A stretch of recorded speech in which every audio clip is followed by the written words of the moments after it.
মজাদার এই মাছের কোরমাটি আমি কিভাবে তৈরি করলাম চলো একটু দেখে নিই। মাছগুলোকে আমি প্রথমে লবণ হলুদ দিয়ে মেখে নেব। একটা কড়াইয়ে 1 চামচ সাদা তেল দিয়েছি, 1 চামচ ঘি দিলাম, 2টো পেঁয়াজ আমি কেটে রেখেছিলাম, সমস্ত দিয়ে আমি ভালো করে নেড়েচেড়ে বেরেস্তা করে নেব। বেরেস্তাগুলি করে আমি একটা পাত্রে তুলে রেখে দেব। এবার মাছগুলোকে হালকা করে ভেজে নেব, খুব বেশি ভাজবো না, কড়া করে। এবার একটা পাত্রে শুকনো লঙ্কা, এলাচ, গোটা গোলমরিচ, একটু গোটা জিরে সমস্ত দিয়ে একটু নেড়ে চেড়ে নেব। যখন মশলার সুগন্ধটা উঠবে তখন পেঁয়াজ বাটা দিয়ে দেব। একটা মোটা সাইজের পেঁয়াজ আমি বেটে রেখেছিলাম, সমস্ত দিয়ে একটু কষে নেব। একটু নেড়ে চেড়ে না হওয়ার পর একটু আদা বাটা, একটু রসুন বাটা দিয়ে দিলাম খুব সামান্য পরিমাণে। একটু কাশ্মীরি লঙ্কার গুঁড়ো দিলাম, আবার একটু নেড়ে চেড়ে নেব। একটু ধৈর্য ধরে কষবেন। যখন তেল বেরিয়ে আসবে তখন ফেটে রাখা টক দই আমি দিয়ে দিলাম। 4 চামচ মতো টক দই ছিল। একটু ধৈর্য ধরে নাড়বেন। চুলোর আঁচটাকে আমি মিডিয়ামে রেখে কষে নেব। সামান্য পরিমাণে জিরের গুঁড়ো আমি অ্যাড করলাম, আবার একটু নেড়ে চেড়ে নেব।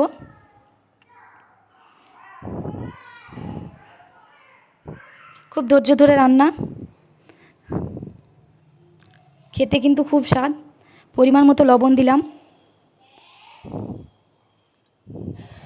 আবার একটু নেড়ে চেড়ে নিলাম। এবার সামান্য পরিমাণে চিনি দিলাম, যেহেতু আমি টক দই অ্যাড করেছি, আর চিনি দিলে টেস্টটা খুব সুন্দর হয় মাছের, আরও দ্বিগুণ বেড়ে যায়। দেখো আমার তেল বেরিয়ে এসেছে। এবার একটু জল দিয়ে দিলাম। এবার জলটাকে আমি ঢাকা দিয়ে ফুটতে দেব। ঢাকা দিয়ে দিলাম, 10 মিনিট আমি অপেক্ষা করব। এই দেখো আমার জলটা ফুটে এসেছে। সমস্ত মাছগুলো আমি দিয়ে দিলাম একটা একটা করে।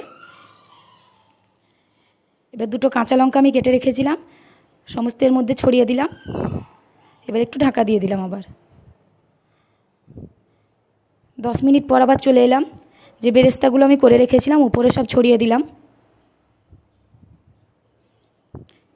এবার 1 চামচ আমি সবশেষে ঘি দিয়ে শেষ করব রান্নাটা।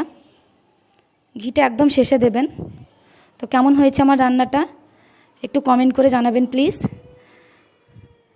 ভালো লাগলে লাইক, কমেন্ট, শেয়ার করে যাবেন। এতক্ষণ সঙ্গে থাকার জন্য সকলকে ধন্যবাদ। সকলে ভালো থাকবেন।